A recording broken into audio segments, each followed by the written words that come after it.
Hi అండి. అందరూ ఎలా ఉన్నారు? అందరూ బాగున్నారా? మేము కూడా చాలా బాగున్నామని, మీరు కూడా ఇంకా బాగుండాలని ఆ దేవుడిని ప్రార్థిస్తున్నానండి. Welcome back to Deepamma talks. నేను మీ దుర్గా. ఏం చేస్తున్నారండి? అందరూ పొద్దున్న బిజీగా ఉండుంటారు కదా! నేను మట్టుకు ఆరాంగా ఉన్నానండి. ఎందుకో చెప్పాలా? ఈరోజు నాకు హాలిడే అండి. ఆఫీస్ నాకు హాలిడే ఇవ్వలేదండి. నేను ఆఫీస్‌కి హాలిడే ఇచ్చాను. ఎందుకంటే కొంచెం బయట పనుందండి నాకు. దానివల్ల ఈరోజు ఆఫీస్ లీవ్ తీసుకున్నాను నేను. బయట కొంచెం చిన్న చిన్న పనులన్నీ ఉన్నాయి. అదంతా క్లియర్ చేయాలి. తర్వాత ఇల్లు కూడా చాలా రోజులు క్లీన్ చేయకుండా ఉండిపోయిందండి. క్లీన్ చేయాలి. తర్వాత ఈరోజు ఇంట్లోదే ఉన్నాను కదా! ఇంట్లో ఉంటే నేను ఎలాగా టైమ్ మెయింటైన్ చేసుకుంటున్నాను, బయటికి ఎలాగెళ్తున్నాను, ఇదని మీకు చూపిస్తానండి.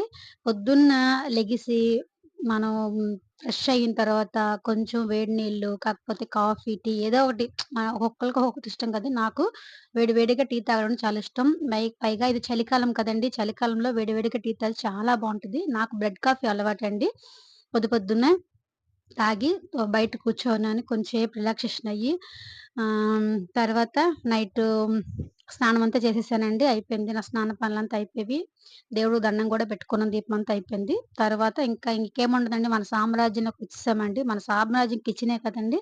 కిచెన్‌లోకొచ్చి నేను నైటే ఇడ్లీ, దోస మా బాబు గ్రైండరేసి పెట్టుకున్నాండి. అది పొద్దున్నే కొంచెం పులుస్తది కదా! అది పులిసిన తర్వాత మనము ఎంత కరండితో మనం గరిటెతో కలిపినా సరే, మన చేయితో కలిపినంత ఫ్లెక్సిబుల్ ఉండదు కదండీ! నాకైతే చాలా ఇష్టం.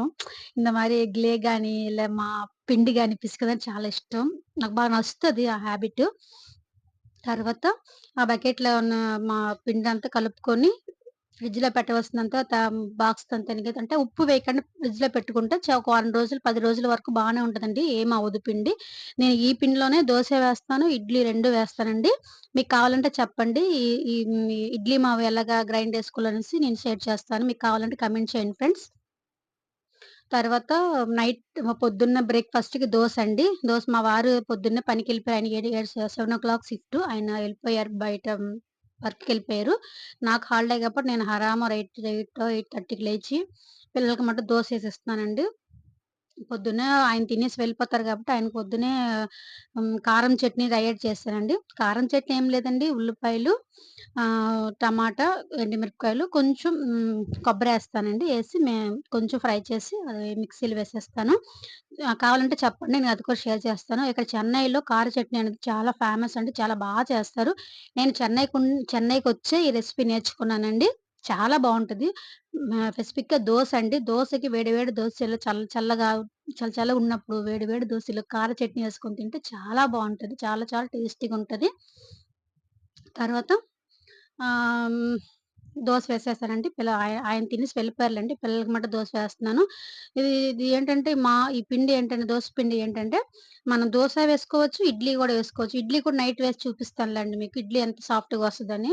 నేను ఒకటి నేను ఇంట్లో వేసుకుంటున్నాను. లేకపోతే పక్కనే మిల్లుందండి. మనం దోస మి ఆడ పిండి ఆడిస్తారు కదా! ఆ మిల్లుంది. ఆ మిల్లులో కూడా ఇచ్చుకోవచ్చు. మిల్లులో కూడా ఇస్తాను. నాకు టైం లేకపోతే లేదండి. నేను నైట్ కొంచెం టైం ఉండే నాకు వంటంతా బేగా అయిపోయింది. డిన్నర్ కూడా చేసేసాం కాబట్టి నాకు కొంచెం టైం ఉండే నేను ఇంట్లో వేసుకున్నాను. నాకు ఇంట్లో గ్రైండర్ ఉంది. అది నేను ఇంట్లో గ్రైండర్ ఏసుకున్నాను. గ్రైండర్ లేకపోతే మనం దోస పిండి ఆడించే మిషన్‌లో కూడా ఆడించుకోవచ్చు బయట గూడా. దోస మటు పర్ఫెక్ట్‌గా వస్తదండి. చాలా బాగొస్తది. చాలామంది అనుకుంటారు దోసేసిన పిండితో ఇడ్లీ ఏస్తే కొంచెం హార్డ్‌గా వస్తదేమోసి అదంతా ఏం కాదండి. చిన్న చిన్న టెక్నిక్స్ చిన్న మెథడ్‌లు మనం ఫాలో చేశామంటే 2 పర్ఫెక్ట్‌గా చేసుకోవచ్చండి. ఏంటంటే దోస వేసేటప్పుడు కొంచెం నీళ్లు వేసుకొని, ఉప్పేసుకొని కలుపుకుంటాం కదా! ఇడ్లీ కొంచెం థిక్‌గా కలుపుకోవాలండి. అంతేనండి. ఇంకేం లేదు మ్యాటరు. మీకు కావాలంటే చెప్పండి. నేను ఈ రెసిపీస్ ఈ పిండి ఎలాగ ఆడించుకోవాలో మీకు షేర్ చేస్తాను. కామెంట్ చేయండి నా ఫ్రెండ్స్. ఇంకోసారి అందరికి చాలా చాలా చాలా థ్యాంక్ యూ అండి. నన్ను సపోర్ట్ చేస్తున్నారు. నా ఛానెల్ సబ్స్క్రైబ్ చేసుకుంటున్నారు. నాకు లైక్ చేస్తున్నారు. మీ అందరికి చాలా చాలా థాంక్స్ అండి. నేను ఫస్ట్ ఆఫ్ ఆల్ చాలా భయపడుతూ యూట్యూబ్‌కొచ్చానండి. కానీ మీరిచ్చే ఆదరణ చూస్తుంటే నాకు చాలా చాలా సంతోషం అనిపిస్తుంది. అందరికి ఇంకోసారి థ్యాంక్ యూ సో మచ్ అండి. ఇలాగే నా ఛానెల్‌ని నన్ను సపోర్ట్ చేస్తూ ఉండండి. అదేనే మీతో మాట్లాడుతున్న దోసంతా కంప్లీట్ చేసేసాను. పిల్లలకి 4 దోస, 5 దోసే వేశానండి. ఇద్దరు తక్కువే తింటారండి. ఎక్కువే తినరు. 2, 2 దోస తింటారు. పొద్దున్న కదా బ్రేక్‌ఫాస్ట్ కదా! దానివల్ల ఏస్తానండి. పిల్లలు కొంచెం అమ్మ చాలా అంటే నేనెప్పుడు వేసిన దోసలేండి. ఈరోజు కొంచెం వేడి వేడిగా చేశాను కాబట్టి అంటే నేను చేసి హాట్ బాక్స్‌లో వేసి వెళ్ళిపోతానండి. పిల్లలు కొంచెం వేడి వేడిగా ఇచ్చాను. వాళ్ళకి చాలా నచ్చాయి. ఓకేనండి. ఈరోజుకి ఇదేనండి వీడియో. ఈ వీడియో గాని నచ్చినకుంటే కంపల్సరీ ఒక లైక్, కామెంట్ చేయడం మర్చిపోకండి. ఓకే ఫ్రెండ్స్ అందరికి బాయ్. Thank you all. మీ సపోర్ట్‌కి చాలా సంతోషమండి నాకు. థాంక్ యూ అండి అందరికి.